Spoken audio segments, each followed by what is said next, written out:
Hey guys, Sneaky Joe is here, and I've been 3D printing with FDM for quite some time. And in the far side of this showcase, you can see a few painted minis, and I have a story about each one. But what I have to show you, this is my first ever miniature which I 3D printed. It's my Warlock, which I pirated from Thingiverse and adjusted it a bit.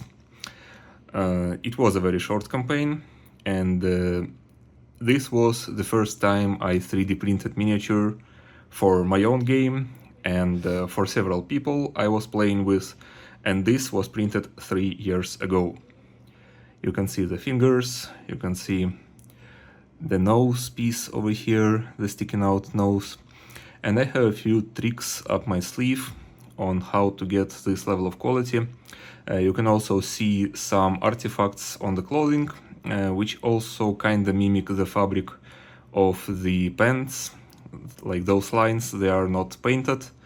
Those are actually artifacts of the print, which I kinda can mimic, and I'll be talking about it in this very small unedited video.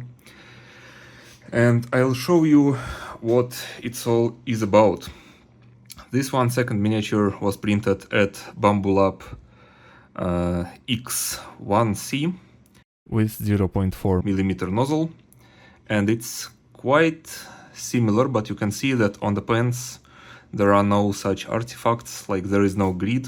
This is the same model, absolutely the same model, absolutely the same orientation of printing, and I was printing it like that in order to maximize quality of the face and of the hands, because it's harder to print hands. Before we proceed, I have to edit in a piece of video from Titancraft Discord, because I've already showcased it a lot at their server, and I want to showcase it once again over here.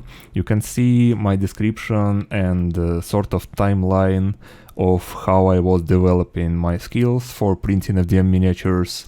And if you are curious about something, you can pause, or you can join Titancraft Discord server with FDM printing channel and ask questions over there. There are a few folks who mastered printing of FDM miniatures there already, and they, as well as myself, will be happy to help you over there.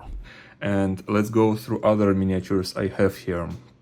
This one is the second miniature I had printed for myself.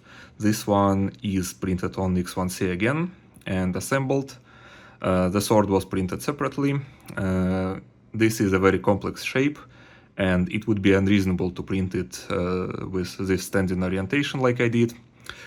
You can also see that everything is going well with details over here. I did not do the best paint job over here, but you can see little fangs on his face and some facial expression. Because it's a black guy, it's kind of hard to pick out the details. I also have a transparent version, which I printed with 0.4mm nozzle. And in the, you can even see over here, if you look closer, the layer lines of the transparent print, because the sword again was printed separately, and the torch also was printed separately in both of them. Or rather, it may have broken during paint, and I had to glue them together. So here's that. They're a bit different.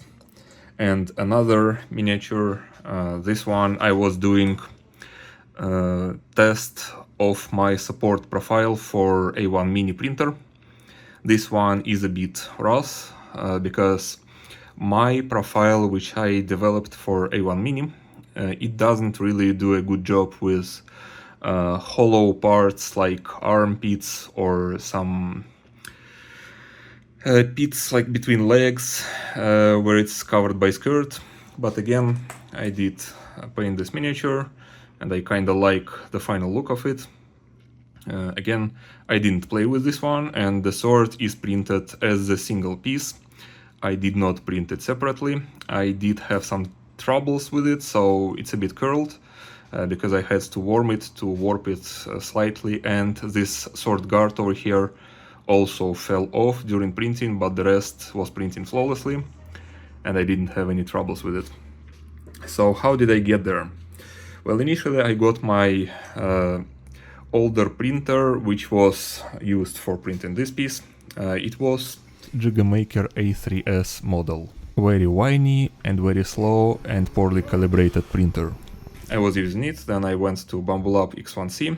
I started printing with 0.4mm nozzle, and I did a lot of different miniatures which now are lost or recycled. And a lot of them I managed to get printing without any tweaking whatsoever. Like this warrior was printed in one piece again, and I didn't tweak it at all. I still don't know why I did it, I just wanted to experiment a bit. And then the last RAS part, this one I printed in about 30 minutes. I didn't really prioritize quality for this one, because I wanted it to be just a proxy for one shot. Unfortunately, it failed several times, so I gave up on it, and well, it still has some details, and I didn't clean it too much. So it's not the best demonstration of what we have, but the rest of the gang here, they are doing pretty good job. So first of all, this one, Mind Flayer, was printed at X1C. Again, not on A1 Mini. A1 Mini will be showcased later, a bit later, as my last figures. But then, let's see. I was experimenting a lot with different settings, with support settings, with quality settings and the layer lines, and you can see this one is 0.07 millimeters with 0.4 nozzle. It's standard size miniature. It's kinda doing well, except for the back part. I now dialed it in, and this piece over here, it's just the demonstration of the lowest layer height I can achieve with 0.4mm nozzle, because changing the nozzle on X1C is very tedious. I wanted to see the best I can get with it. Next, let's go with 0.06mm layer lines and 0.2mm nozzle. And over here we can see some improvement in quality. You can see little scarring on this armor, like some holes in the armor which are there by design, and best of it, you can see the little trigger guard over here, which also printed flawlessly. This again is done on X1C, BambuLab X1C, and all the fingers are there. And the back part, yes, it's ugly. Again, yes, it's something I've dealt with and which I figured out as I went. There is 0.5mm, which in case of X1C, since it's an enclosed printer, it's doing not as good. You can see that plastic over here on top is baked. You can see the similar layer lines over here, which you could see on my original model. This is the same texture, like lines or grit of some sort, which happen if you overheat the plastic. Those are all printed with Sunlu PLA Plus Gray, because I like how it works and the details it provides. It's easier to control than PLA Meta, and yeah, here goes the back of this character. Again, not the fanciest, and you can see how badly the plastic bakes here. Those lines are not great, but again, this is something that you can solve with better cooling or printing on an open printer. Next, here goes the 0.4mm layer lines, and you can see that there are almost no artifacts here. I managed to tune it a bit better. Yes, I tuned the supports also better here. There is some baked plastic over here, but overall I very much like this model, and I wouldn't mind playing with it. Again, trigger guard is functioning just fine, and this is my fingerprint versus the trigger guard, and this little gun over here also has a barrel sticking out, and it printed very well, despite being printed this orientation like this, not standing, but again aligned this way. The alignment of the model is very important, and with proper alignment of the model you can get something very good. I initially also did some tests with very thin model. You can see that this model is very thin, and this clock over here, this is my first model I did, and the clock is transparent to the light. So let's see in the end what I got. Initially I was printing this model with the stone over here, but eventually I figured out that what the hell, I don't like how it goes, and I decided to remove, or rather, no, I just lied. I didn't remove the stone, I didn't see it behind the models. Regardless, this again is printed in a single piece. You can see some glue residual here. I believe the legs snapped during cleanup, but again, this is Esmeralda from Curse of Strahd campaign from Thingiverse. Again, I did have some CA glue here to reinforce the blade. Unfortunately, very thin prints. If you have support, sometimes they require reinforcement if you want to play with them, if you want to carry them around. And I had some troubles with the clock, or rather a lot of troubles, because you can see how fuzzy those are, and it's kinda torn over here. I don't know if the camera shows it properly, but there is an issue. Yeah, this angle is better. There is an issue with this clock, and the best models are on the right. So this one is not as good because the clock again got torn and I had to cut it down a bit. But I believe that this one should be the best out of all them. And I've been dialing in the settings. The clock is not as fuzzy. The hair looks nice. The X works very well. And the legs didn't break, so I only did some glue reinforcement with the blade. Other than that, this model is what we have in the end. Also, Big Bets Magda. This is a single print piece. Again, I did not separate it. I did have some under extrusion over here. This is something I've been working with lately. This one is printed actually at A1 Mini. I've printed a few of this model with X1C, but this one I decided to use as a torture test for A1 Mini because the dress over here is very challenging, and the hair again also kinda supported badly. I also printed it diagonally like this in order to help with the dress and in order to help with printing the face. Unfortunately, it's not a resin print, obviously, but can you say that you see layer lines over here? Because I cannot say that, and this elf witch has ears.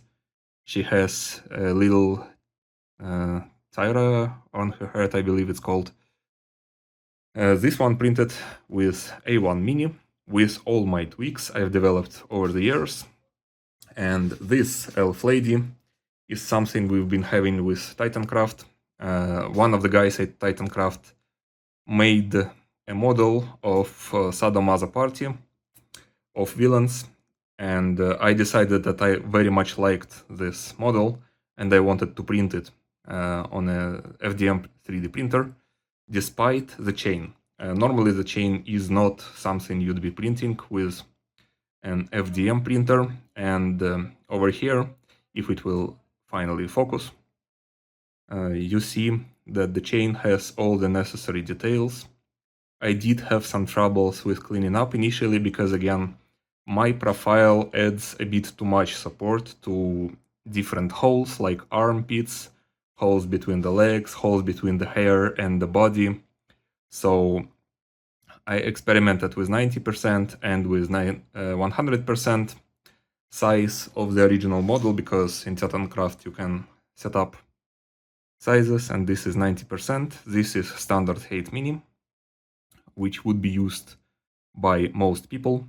And you can see that this one has troubles with supports on her back just because of my profile adding too much supports. So instead of adding supports manually, you have to exclude the regions manually. And with that said, I can showcase this one. This one is my third attempt with FDM, and I'm going to paint her eventually. And you can see that on the back I managed to preserve the chainmail of this elf lady, and you can inspect the chain. You see that the spikes on her legs are a bit shorter than they should be. This is because I am using heat treatment on my models. Whenever I'm printing something, to make it look nice after cleanup, I do some heat treatment, and I didn't have a jet blower, which I'm using right now, so it suffered a bit on those ends, but other than that, the spikes are looking pretty fine, and face is even recognizable. You can see eyebrows, you can see the nose, you can see the ears of this elf lady, and again, this one is printed at A1 mini. Orientation was something like that again, maybe not as much leaning to the back like normally, because I may have wanted to print the spikes better, and cleanup took a while, but this is a single piece without any assembly, and it's printed as is, and I don't see a reason why it couldn't be considered a very good model.